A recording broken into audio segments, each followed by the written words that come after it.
Also, it's A'ja Wilson's retirement jersey day, right? And, well, her prices for her game are high. Did you hear that tickets to a WNBA MVP's jersey retirement ceremony are going for just $16? Sounds like a steal, right? Well, not so fast. A'ja Wilson's retirement is happening on the same day as Caitlin Clark's. Two iconic names, one historic date. On February 2nd, 2025, women's basketball will celebrate A'ja Wilson and Caitlin Clark in ways that cement their legacies forever. As fans debate whose impact is greater, ticket sales tell a story of their own, with Clark's jersey retirement commanding prices more typical of marquee NBA games. We're well past that, folks. With fans willing to pay $300 for standing room only at Clark's ceremony. Guess what? Wilson's event isn't even sold out, while Iowa is opening new sections to accommodate the high demand for Clark's. Same day. Well, now the date for that jersey retirement is official. Iowa announcing that on their game on February 2nd against USC, Clark's number 22 will be put in the rafters for good. Same honor, yet the demand is worlds apart. The price gap between these two events is insane, $284 difference. Let that sink in. To attend Wilson's retirement, you can grab a ticket for just $16 cheaper than a large pizza. Meanwhile, Clark's event has fans paying $300 just to stand in the back. It's like comparing a fast food meal to a gourmet dining experience. So why are Wilson's tickets still struggling to sell?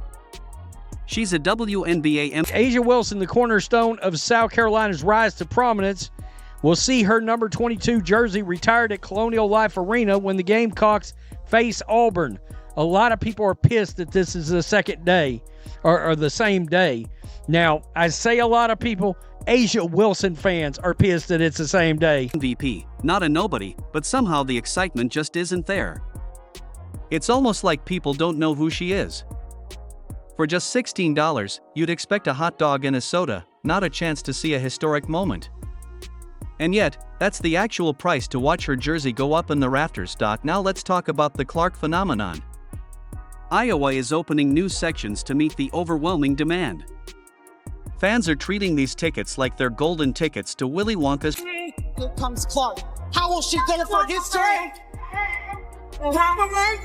Fitting on Logo 3. Let's hear it one more time for number 22, Caitlin Clark. Chocolate Factory. People are so eager they'll stand for hours just to be in the same room as Clark when her jersey is retired. What does this price gap say about women's basketball?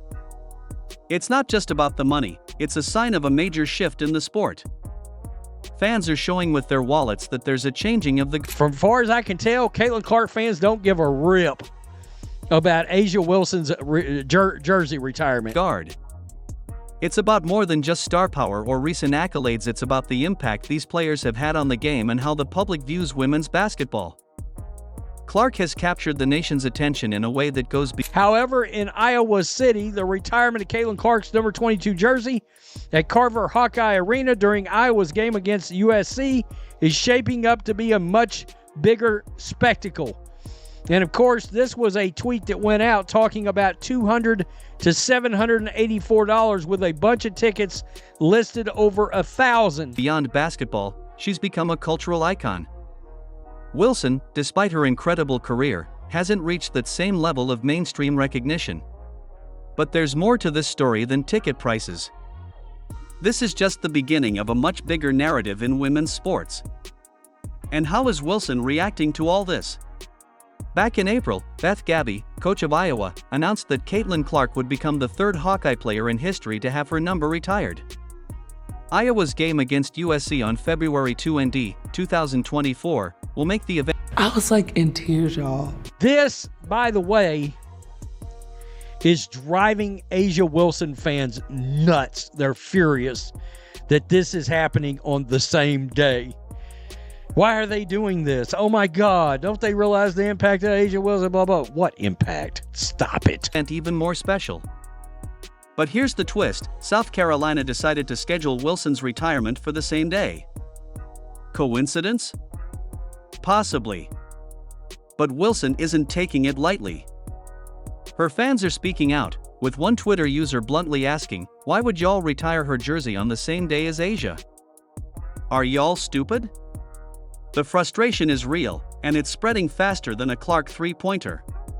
Let's take a step back. Wilson and Clark don't exactly have a long history of rivalry, but this situation is like pouring gasoline on a spark that wasn't even there before. So, what does... You will be the last to wear number 22, and you'll become the third Hawkeye women's basketball player in history to have her number retired.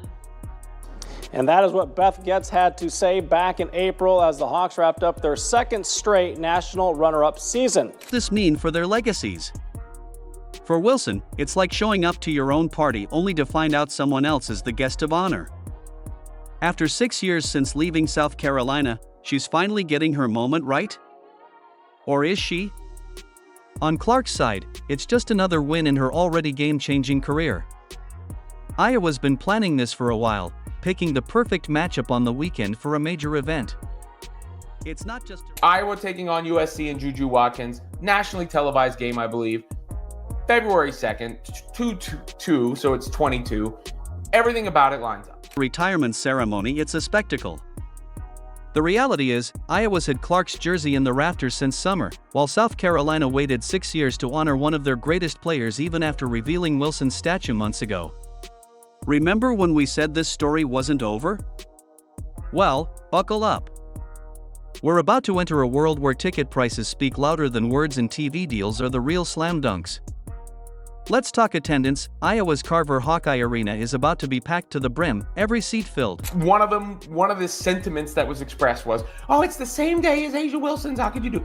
First of all, I remember them announcing Asia Wilson was getting her jersey retired, but I didn't remember the date or anything. When the Clark news broke, I didn't think about Asia Wilson. And again, as is the case with Caitlin Clark, this only is going to bring more attention to Asia Wilson's jersey retirement. With fans practically hanging from the rafters.